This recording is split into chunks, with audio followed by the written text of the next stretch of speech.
Tu viens explorer avec moi? Bien vite! Let's go! Come on! Génial! Bonjour, c'est parti pour une nouvelle vidéo qui sera aujourd'hui consacrée au logarithme népérien. Il est grand temps qu'on démarre l'étude de cette fonction mystérieuse, la touche ln de la calculatrice. Comment ça marche? Eh bien, c'est très simple. Donc, on en est au chapitre, si je ne me trompe pas, 12. Vous devez donc prendre votre cahier de cours. Et puis, c'est parti, chapitre 12, logarithme népérien. Alors, il faut bien qu'on parle de qui est John Napier et pourquoi les logarithmes ont été inventés. Je ne sais pas si j'ai abordé ce sujet-là en classe. Si je l'ai fait, eh bien c'est pas grave, vous zappez la partie où je parle de John Napier. Imaginez, nous sommes donc à la fin du XVIe siècle et on a un certain nombre de calculs à faire. Et par exemple, si on doit faire 3,94 plus 1,27 plus 3,52 plus 4,17 par exemple. eh bien c'est une addition qui est un peu pénible, mais enfin ça se fait quand même. On sait le faire, c'est jouable. En revanche, si on veut faire 3,94 fois 1,27 fois 3,52 fois 4,17. c'est un peu plus compliqué parce que en fait les multiplications c'est juste horrible et là c'est plusieurs multiplications d'affilée. Alors je sais que ces multiplications là on avait à les faire notamment quand on faisait de la navigation, on avait des cosinus et des sinus à multiplier. Vous imaginez avec plein de chiffres après la virgule, c'était totalement abominable. Et donc Napier il a une idée de génie. Il a trouvé un moyen de transformer des nombres en d'autres nombres qu'il a appelés logarithmes, et ces nombres, en les additionnant, et on obtenait un résultat qu'on pouvait reconvertir et qui donnait le résultat de la multiplication. Donc, concrètement, qu'est-ce que ça donne? Imaginons qu'on ait 2 fois 3 à calculer. Alors vous allez me dire, c'est complètement idiot, on sait faire, 2 fois 3, c'est 6, etc. Ok. Mais j'essaie de vous faire comprendre les mécanismes du logarithme népérien. Donc mettons que j'ai 2 fois 3 à calculer.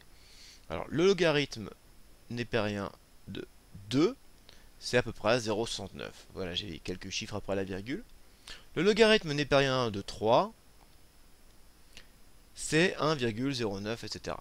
Ok. Ensuite, il suffit d'ajouter ln de 2 et ln de 3 pour obtenir une autre valeur. Mais à quoi correspond-elle, cette valeur? Eh bien, si je calcule le ln de 6, ln 6, je trouve exactement la même valeur. C'est-à-dire que ln de 2 plus ln de 3 égale ln de 6. Autrement dit, ln de 2 fois 3. Donc, Napier, il avait conçu des tableaux gigantesques, avec, d'un côté, les nombres qu'on voulait multiplier, de l'autre, leur logarithme. Donc vous avez besoin de multiplier deux nombres, x1 fois x2. Vous alliez chercher, dans le tableau, il y a plein de valeurs, paf, x1. Vous allez chercher x2. Vous convertissez en logarithme. Vous trouvez ln de x1, ln de x2. Et puis, ensuite, vous les additionnez. Vous trouvez une valeur. On va appeler ln de x3. Que vous cherchez dans le tableau. Et une fois que vous l'avez dans le tableau, vous retrouvez la valeur de x3. Et x1 fois x2, c'est égal à x3. Magique, extraordinaire. Une avancée extraordinaire dans le monde des sciences.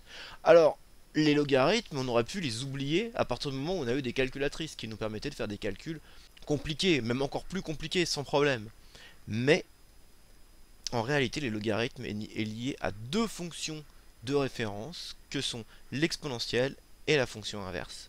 Voilà ce que vous allez faire maintenant. On va faire un cours, et plutôt que de refaire quelque chose qui a déjà été très bien fait par un collègue, je vais vous dire d'aller dans la description et de cliquer sur le lien qui va vous emmener sur une vidéo d'Yvan Monca qui fait très bien son boulot. Et vous allez regarder cette vidéo jusqu'à exactement 15 minutes et 15 secondes, c'est-à-dire que vous allez vous contenter de la définition des propriétés et de l'étude. On n'a pas besoin d'aller plus loin pour une première séance.